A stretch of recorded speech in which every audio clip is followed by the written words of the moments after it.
আসসালামু আলাইকুম ওয়া রাহমাতুল্লাহি ওয়া বারাকাতুহু। আজকে আরবি হাতের লেখা ক্লাসে দ্বিতীয়তম পর্ব। তো আজকের এই ভিডিওতে আমি আপনাদেরকে শিখাবো আরবি মাথা কাটা হরফ, যেগুলো শিখলে আপনি সহজেই আরবি লেখা শিখতে পারবেন। সো চলুন দেরি না করে ভিডিওটি শুরু করা যাক।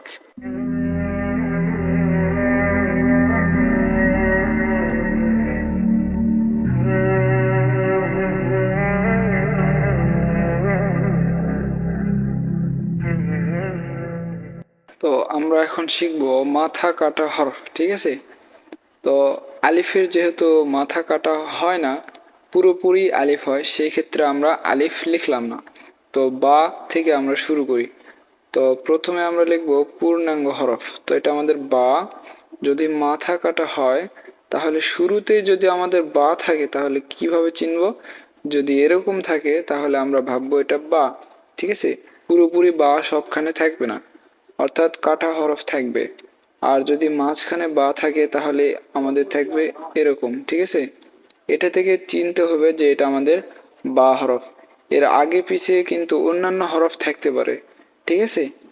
তারপরে আমরা দেখব শেষে যদি বা থাকে তাহলে সেটা পুরোপুরি বা হবে, কিন্তু আগে তো কোনো হরফ থাকবে, তাই না? তো তারপরে আমাদের বা পুরোপুরি বা হবে। তো ধরেন আগে অন্য কোনো হরফ রয়েছে, তো তাহলে যদি প্রথমের বা হয় তাহলে এরকম, মাঝখানে হলে এরকম এবং শেষে হলে পুরোপুরি বা। তো তাহলে আমরা তিনটা একবারে দেখি। যদি প্রথমে বা থাকে তাহলে এরকম হবে, মাঝখানে থাকলে এরকম, শেষে থাকলে এরকম। তো তাহলে এখানে কিন্তু তিনটা বা রয়েছে, প্রথমে থাকলে এরকম, মাঝখানে থাকলে এরকম এবং শেষে থাকলে এরকম। তো আমরা এটাকে আবার তা বানাবো। আমাদের বা, তা, সা এই তিনটা বডি তো একই রকম, তাই না? এখানে যদি আমরা 2 নোক্তা দিই তাহলে কিন্তু এটা মানে তা হয়ে যাচ্ছে, 3 নোক্তা দিলে কি হয়ে যাচ্ছে? সা হয়ে যাচ্ছে। তো আমরা আরেকবার লিখব না, এখানে আমরা বা, তা, সা শিখব। ধরেন এই নোক্তা নেই, তাহলে এখানে যদি আমরা নোক্তা দিই তাহলে এটা তা হচ্ছে না? তা হচ্ছে। তো সেম একই রকম এখানে 2 নোক্তা দিলে এটা তা হবে, এখানেও যদি আমরা 2 নোক্তা দিই এটা তা হবে। তো আমরা ধরেন যে নিচের কোন নোক্তা নেই, আমাদের বা হরফ শেষ হয়ে গেছে, এবারটা আমরা তা শিখতেছি। তো তাহলে এটা আমাদের তা, এখানে যদি আমরা নোক্তা দিই তাহলে এটা আমাদের তা হয়ে যাচ্ছে। তো তাহলে আমরা যদি তিনটা একই রকম ভাবে দেখি, প্রথমে তা, মাঝখানে তা, শেষে তা, তাহলে আমাদের প্রথমে 2 নোক্তা, এখানে 2 নোক্তা আর এখানে 2 নোক্তা, তাহলে এই তিনটাই আমাদের তা হয়ে যাচ্ছে, ঠিক আছে? আমরা এটাকে যদি আমরা সা ভাবি, তো তাহলে এটা আমাদের সা হবে, এখানে একটা নোক্তা দিলে এটা সা হয়ে যাচ্ছে।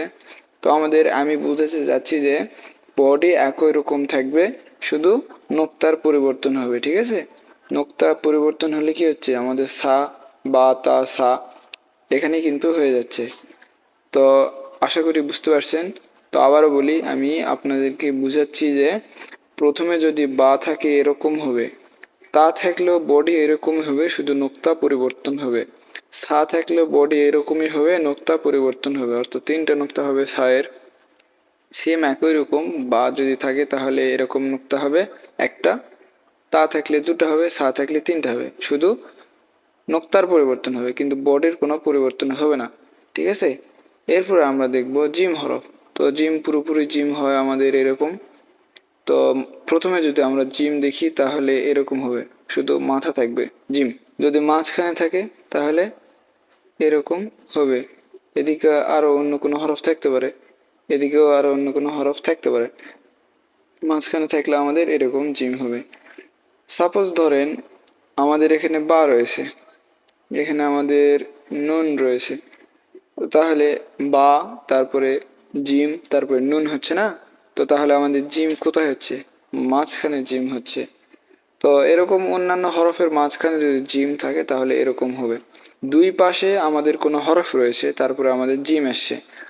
সো সেম একই রকম কিন্তু বা, তা, সা, এখানে ধরেন এখানে ফা রয়েছে, ঠিক আছে? ফা এর পরে বা, তা, সা যেটাই হোক না কেন আসছে, এটা মাঝখানে পড়তেছে।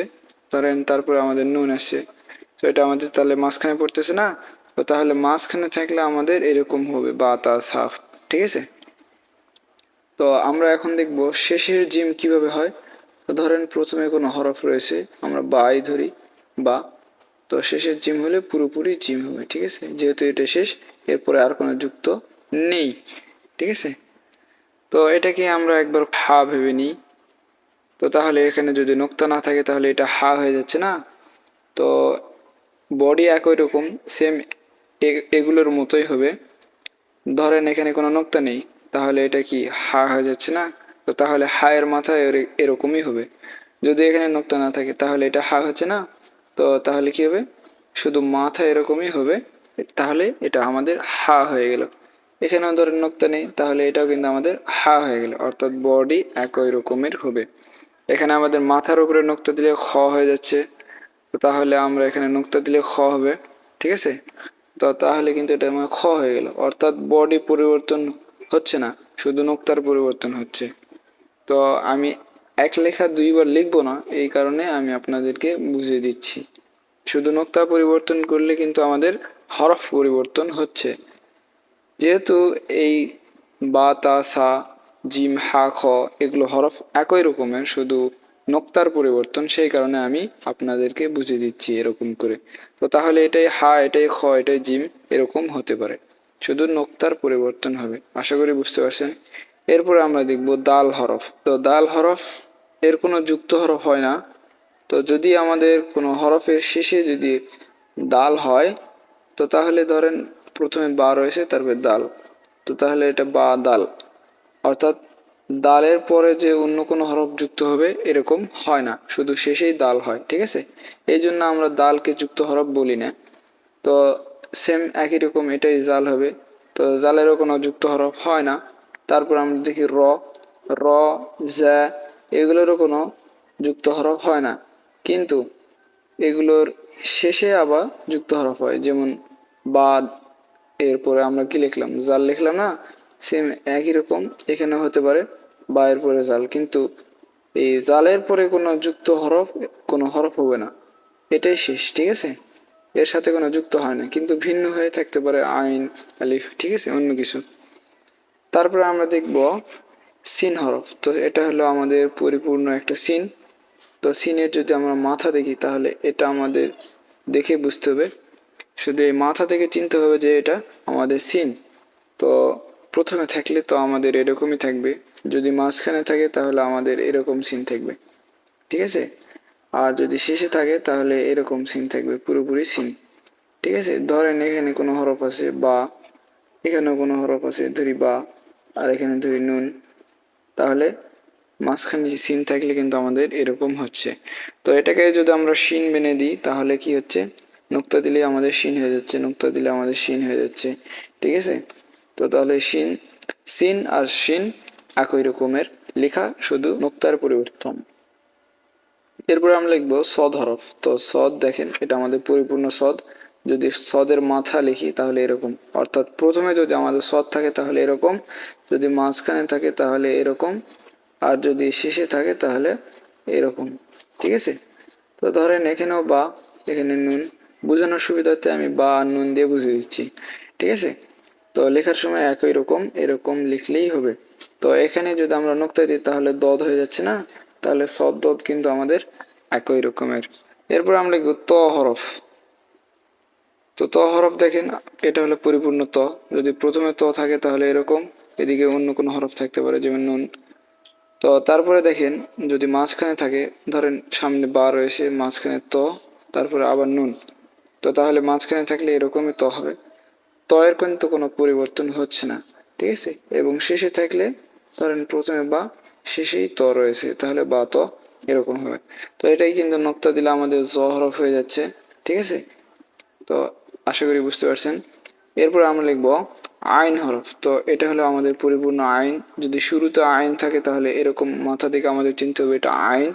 যদি মাঝখানে থাকে তাহলে ধরেন প্রথমে বা রয়েছে, মাঝখানে আইন থাকলে আমাদের এরকম হবে, ঠিক আছে। তো এটা বা, এটা আইন, ঠিক আছে, মাঝখানে আইন থাকলে আমাদের এরকম। এগুলো নুন দিয়ে আমি বুঝে দিচ্ছি যে দুটার মাঝখানে রয়েছে আইন। তো শেষে যদি আইন থাকে তাহলে ধরেন প্রথমে বা রয়েছে, শেষে আইন, এরকমও লিখতে পারেন, আবার এরকমও লিখতে পারেন, এরকম, ঠিক আছে। তো প্রথমে থাকলে আমাদের এই মাথা কাটা দেখে চিনতে হবে এটা আইন, মাঝখানে এরকম, শেষে এরকম হতে পারে, এরকমও হতে পারে, ঠিক আছে। তো এটাতে আমরা নোক্তা দিলে এটা আমাদের গয়েন হয়ে যাচ্ছে, তাহলে আইন গয়েন, বডি একই রকম, নোক্তা দিলে আমাদের ভিন্ন হয়ে যাচ্ছে। এরপর আমরা লিখবো ফা হরফ। তো এটা আমাদের পরিপূর্ণ ফা, যদি ফা এর মাথা হয় শুরুতে তাহলে এরকম ফা হবে, এবং মাঝখানে হলে ধরেন প্রথমে বা রয়েছে, মাঝখানে ফা, তারপরে নুন। তো তাহলে মাঝখানে ফা হলে আমাদের এরকম ফা হবে। তো বার নুন দিয়ে বুঝে দিচ্ছি যে মাঝখানে বলতে কি বোঝাচ্ছে, ঠিক আছে। এই তো মাঝখানে আমাদের ফা হলে এরকম হবে। যদি শেষে হয় তাহলে ধরেন প্রথমে বা রয়েছে, তারপরে শেষে আমাদের বার ফা রয়েছে, তো তাহলে এরকম হবে। তারপরে আমাদের কি হয় কফ হরফ। তো এটা আমাদের পরিপূর্ণ কফ হরফ। তো প্রথমে থাকলে আমাদের এরকমই হবে, দুই নোক্তা হবে। তারপরে আমাদের ফা আর কফ কিন্তু একই রকমেরই হবে, ঠিক আছে, শুধু নোক্তার পরিবর্তন হবে। তো এখানে দেখেন আমাদের ধরেন এটা কফ, তাহলে দুই নোক্তা দিলে আমাদের কফ হয়ে যাচ্ছে। মানে মাঝখানে বোঝানোর সুবিধার্থে কিন্তু আমি নুন আর বা ব্যবহার করতেছি। আর যদি শেষে থাকে সেম একই রকমের, কিন্তু একটু বডি পরিবর্তন হবে, এটা গোল আর এটা একটু লম্বা, ঠিক আছে। যদি শেষে থাকে তাহলে ধরেন প্রথমে বা রয়েছে, তারপরে কফ, তো গোল হবে, ঠিক আছে। তারপরে আমরা দেখব কাফ কীরকম হয়। তো এটা আমাদের পরিপূর্ণ কাফ। যদি শুরুতে কাফ হয় তাহলে আমাদের এরকম কাফ হবে, এটা আমাদের মনে রাখতে হবে। যদি মাঝখানে হয় তাহলে এরকমই আমাদের কাফ হবে, যেমন এরকম, ঠিক আছে। যদি শেষে হয় তাহলে আমাদের এরকম কাফ হবে, ধরেন বা, তারপরে কাফ, ঠিক আছে। এটা আমাদের মনে রাখতে হবে। কাফের পর কি হয়, লাম হয়। তো লাম আমাদের সেম একই রকম, এটা আমাদের পরিপূর্ণ লাম। যদি শুরুতে থাকে তাহলে এরকম হবে, যদি মাঝখানে থাকে তাহলে এরকম হবে, ঠিক আছে। আর যদি শেষে থাকে তাহলে পরিপূর্ণ লাম হবে, এটা আমাদের মনে রাখতে। ধরেন এটা বা, এটা বা, এটা লাম, এটা নুন, ঠিক আছে। তো এরপরে আমাদের মিম হচ্ছে। তো মিম এরকম, পূর্ণাঙ্গ মিম। যদি প্রথমে থাকে তাহলে এরকম থাকবে, যদি মাঝখানে থাকে তাহলে ধরেন এটা বা, এটা হবে মিম। এই তো মাঝখানে থাকলে এরকম মিম হবে, ঠিক আছে। আর শেষে যদি মিম থাকে তাহলে পরিপূর্ণ মিম হবে, ধরেন বা মিম, এরকম, ঠিক আছে। তারপর আমাদের নুন হয়। তো এটা পূর্ণাঙ্গ নুন। তো প্রথমে নুন থাকলে এরকম, বা তা সা এরকমের মতো বডি হবে, ঠিক আছে। তো প্রথমে থাকলে এতে নুন, নুনের নোক্তা হবে মাথার উপরে। যদি মাঝখানে থাকে তাহলে এরকম হবে। আর যদি শেষে থাকে তাহলে পূর্ণাঙ্গ নুন হবে, ধরেন এটা বা নুন, ঠিক আছে। ওয়াও হয় একই রকম, ঠিক আছে। ওয়াও এর কোনো যুক্ত হয় না, শুধু আগে কোনো হরফ থাকতে পারে, তারপরে ওয়াও হতে পারে, ঠিক আছে। তো এটা হলো ওয়াও, এর কোনো যুক্ত হয় না, কিন্তু আগে হয়ে তারপরে ওয়াও হয়, ঠিক আছে। তারপরে হা, হামজা এগুলোরও কোনো যুক্ত হরফ হয় না, হামজা সিম্পল একাকী হয়। আর হা এরকম হয়, এটা একাই হয়, কিন্তু যদি শেষে হা থাকে তাহলে এরকম মাঝে মধ্যে হয়, এই, ঠিক আছে। ধরেন বা, এটা কিন্তু হা। এটা আমাদের ধরেন পূর্ণাঙ্গ ইয়া, ঠিক আছে। যদি প্রথমে থাকে তাহলে বা এর মতো, শুধু নুক্তার পরিবর্তন। বা তা সা নুন ইয়া এগুলোর বডি একই রকম, শুধু নুক্তার পরিবর্তন, ঠিক আছে। তো মাঝখানে থাকলে আমাদের এরকম ইয়া হবে, এই নিচে দুই নুক্তা, ধরেন এটা বা, এটা ইয়া, এটা নুন, ঠিক আছে। তো তারপরে আমাদের শেষে থাকলে এরকম হবে, ধরেন এটা বা, এটা ইয়া। তো আশা করি বুঝতে পারছেন। তো আজকের ভিডিওটি এ পর্যন্তই, দেখা হবে নতুন কোনো ভিডিও নিয়ে। ভিডিও বিষয়ে যদি কোনো মতামত থেকে থাকে তাহলে অবশ্যই কমেন্ট বক্সে বলবেন, আমি ইনশাআল্লাহ আপনাকে উত্তর দিব। ভিডিওটি যদি ভালো লেগে থাকে তাহলে অবশ্যই একটি লাইক করবেন।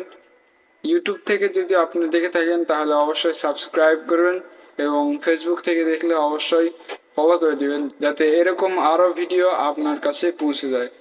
তো আজকের ভিডিওটি এ পর্যন্ত, দেখা হবে নতুন কোনো ভিডিও নিয়ে। আপনারা সকালে ভালো থাকবেন, সুস্থ থাকবেন। আসসালামু আলাইকুম।